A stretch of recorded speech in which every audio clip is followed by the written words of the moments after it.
बहनचो 300 रुपया दी आ दिन भर भुकवाई।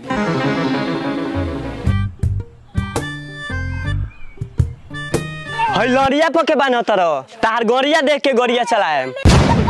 बोलबा बेसी तार काम कह दे ढेर होशियार बनता रहो। बड़ा निमन काम कैल सारे हेजा बन तो ऐसे निमन साइड में ना बन दे तो आगवा लार देख के गोरिया चलाए। अपन जिजिया बांध देतनी 300 रुपया मिली खाली बोले खतरा। अपन बांध हम जाता नहीं बैठे अब बोले में यही पर इस सरवा कामों कैले बा तो बिना गाड़ का थान के बुझाते न के का करे के बा।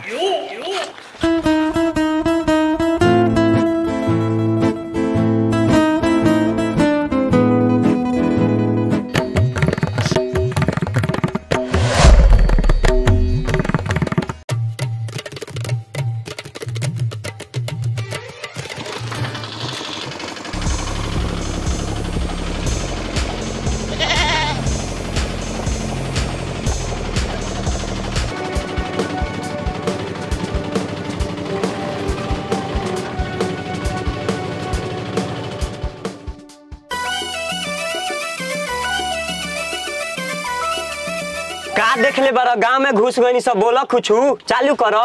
मेहरबान कदर डांस दी हमरा बात पर ध्यान। दुनिया का महा मुकाबला होके जा रहल बा देवेंद्र डीलक्स जी के फुलवारी में। जान मारेला तो हर हौसल हम चाहतनी लाखों में ना करोड़ों में लोग आवे के चाहिए। धन्यवाद। जान मारेला तो हर हौसल बाड़ू सब कर नजरिया में बसल। बबुआ हो 3 मोहनिया तो रोकी तनी। हम ना रोकेम 3 मुहानी पर हम सीधा चेवड़ा में रोकेम। काहे रे? हमरा मैदान लागल बस सर भोरा ही उठा के लेके चल आवत रहलो। रुक बाहर रुक 5 मिनट में ता सुखा मालिक साहब का पैसा ना देना चार का न चल जाई। एकर बहिन से तो बड़ा दुख बा जिंदगी में कहियो मुठे मार के मर जाए।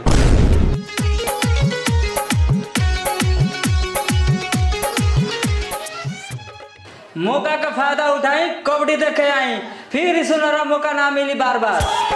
सबसे मजा का बात भाई लड़का लड़की के बीच में हो रहा महा मुकाबला। रौरा आई ला बोली दिनांक 36 तारीख 6ठा महीना 2036। धन्यवाद।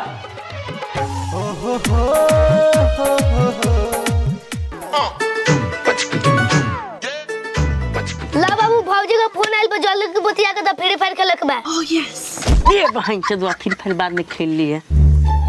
हेलो को लागत नहीं बाबूजी खुश रहो अगर यार से मूड भर गइल हुई तो लौट वो पाना पी। हां का तो को नहीं सुनाता नहीं खाली गाना सुनाता। रे और जाके रेडियो ला के माना करबे हमर झाट बजेल बनो जो ए गाना बंद कर बाबू के बतिया में डिस्टर्ब होता। जइबा कि ना एक के चटकन में गाना बंद हो जाई। जाके कह बाबू के चेवड़ा में बतियाई के चले के ढेर देर रुकनी सा। रुक बूढ़ी हमारा बेचैन भइल बड़े गांव के लोग सुन लेवे थे 1 लाख के मैच बा। बाबू वो कहता कि ना बंद जाके चेवड़ा में बतिया सुना ताकि हमर बार उखाड़ ले।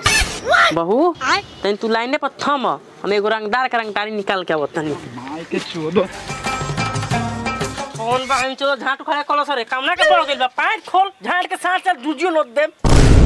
हम कुछ नहीं की बोले हवेला उनसा साहब बोले बारन ढेर रंगदार बनता रहो दूसरा गांव में आके। अरे बक्सो धरे बाहर निकाल तोरे जैसा रंगदार के 300 पर रोज हटाइले।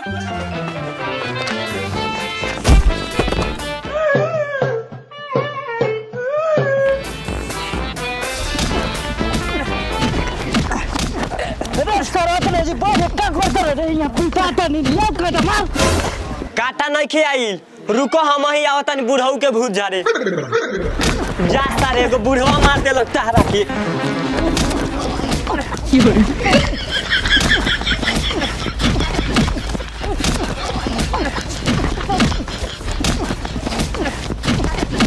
बबुआ जल्दी भाड़ा लेके आ 250 के 200 के गाठी। अरे सब छोड़ दे बुढ़वा मर जाए तो जेल जाएगा पड़ जाई। ए रोको ना ढेर दिन पिटला भइल आज हाथ के मुंह से छुरा ली जाके सारा घर में फ्री फायर खेल काबू कबीले भाला ना लिया भाग भाग भाग। अरे रुको ना रे अभी भाला मंगल बना है जाना बहन से तो कबड्डी देखे आवे के हुआई ना तो अपन गांड माराई हमके पिटाई वाला काम कर देले बनी सो जाता नहीं सो घरे।